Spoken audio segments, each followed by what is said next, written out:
پوچھا ہے جی میں ڈاکٹر ہوں، LGBT کمیونٹی کے ساتھ ڈیل کرتا ہوں، کیا دین اسلام مجھے ان کے علاج معالجے سے روکتا ہے؟ یہ میں کبھی آج تک سمجھ نہیں سکا کہ علاج معالجے سے روکنے کی کیا وجہ ہے. یعنی آپ باقی سب جرائم کی تحقیق کر کے علاج معالجہ کرتے ہیں.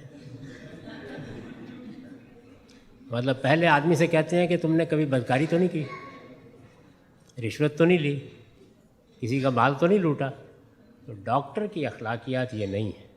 اس کا کام ہے کہ جو مریض اس کے پاس آیا ہے وہ اس کا مریض ہے، اور اس کے مذہب، اس کے نقطہ نظر، اس کا جرم، اس کا گناہ یہ ڈاکٹر کا موضوع نہیں ہے. اس کا کام ہے کہ وہ ان سب چیزوں سے بالا تر ہو کر انسانیت کی خدمت کے جذبے سے اس کا علاج کرے، پوری دیانتداری کے ساتھ اس کا علاج کرے. اس کی اجازت اگر دے دی جائے کہ لوگوں کے جرائم کی تحقیق کر کے مطمئن ہوں گے تو پھر علاج کریں گے، تو میرا خیال ہے کہ پھر آپ اپنے گھر ہی واپس جائیں گے، پھر آپ کو کوئی مریض ملے گا نہیں، سارے کے سارے ہی مجرم قرار پا جائیں گے.